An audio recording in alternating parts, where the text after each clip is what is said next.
Assalamualaikum warahmatullahi wabarakatuh. Perkenalkan, nama saya Wirda Humairo dengan NIM 2005 112423, Pendidikan Bahasa dan Sastra Indonesia, Universitas Riau, Angkatan 2020, kelas C. Sebelumnya, saya ucapkan terima kasih kepada dosen pengampu, yakni Profesor Dr. Haji Asna Faiza RM Hum, dengan mata kuliah Linguistik Forensik. Baik, di sini saya akan menjelaskan tentang linguistik forensik yang berkaitan mengenai perilaku linguistik kejahatan dan motif kejahatan, modus operandi, serta modus lingual. Yang pertama, kita akan membahas tentang perilaku linguistik kejahatan. Nah, perilaku linguistik merupakan kecenderungan alamiah berbahasa seseorang, baik lisan maupun tulisan, yang terjadi secara terus-menerus dan cukup sulit untuk berubah.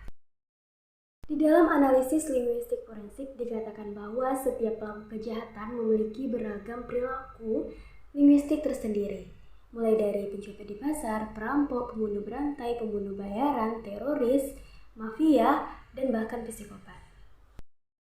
Konsep dasar perilaku linguistik kejahatan berfokus pada pengumpulan data serta analisis mendalam terhadap perilaku kebahasaan pelaku, yang mana bertujuan untuk melengkapi profilisasi serta mencari bukti linguistik tersebut terhadap kebahasaan, yang mana akan menjadikan media dalam mengungkap seluk-beluk kejahatannya. Teman-teman, perilaku linguistik kejahatan berfokus pada pikiran pelaku, yang mana di sini berarti kita harus mampu membaca pelaku baik dari linguistik langsungnya atau bahasa langsungnya, praktek dari bahasa langsungnya, maupun konstek-konstek yang masih terkait dengan pelaku tersebut. Selanjutnya, kita akan memasuki motif kejahatan, modus operandi, dan modus lingual. Motif suatu kejahatan merupakan alasan, tujuan, dan motivasi yang melatar belakangi suatu aksi kejahatan atau faktor pendorong. Jadi teman-teman, motif dan modus ini merupakan salah satu karakteristik pelaku kejahatan tersebut. Ada beberapa jenis motif yang saya temukan di dalam buku ini. Salah satunya adalah motif pemerasan uang, motif politik, motif dendam, serta motif psikologis. Yang mana di sini bisa kita logikakan bahwa kenapa mereka melakukan kejahatan tersebut, apa sih motifnya? Contoh motif pemerasan uang. Nah, biasanya mereka melakukan kejahatan berupa penculikan, yang mana motifnya adalah meminta uang. Selanjutnya juga ada pelaku kejahatan pembunuhan. Apa sih motif dia melakukan pembunuhan tersebut? Biasanya motifnya adalah dendam.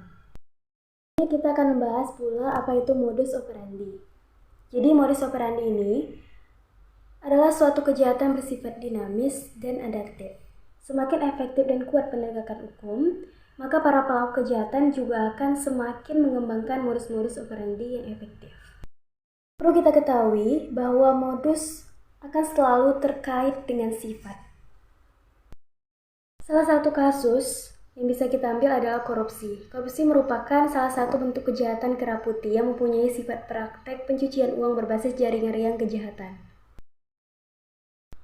Yang terakhir adalah modus lingual kejahatan, yang merupakan metode-metode kebahasaan yang diberdayakan para pelaku beserta jaringan yang merupakan aspek penting untuk dibedah. Setiap jaringan kejahatan, apapun bentuk kejahatannya, memiliki sifat mengembangkan sistem komunikasi yang bertujuan melindungi distribusi informasi-informasi rahasia. Baik teman-teman, itulah sekian penyampaian materi tentang perilaku linguistik kejahatan, motif kejahatan, serta modus operandi, serta modus lingualnya. Semoga teman-teman bisa memahaminya dan menambah wawasan serta pengetahuan teman-teman dalam linguistik forensik. Sekian dari saya. Assalamualaikum warahmatullahi wabarakatuh.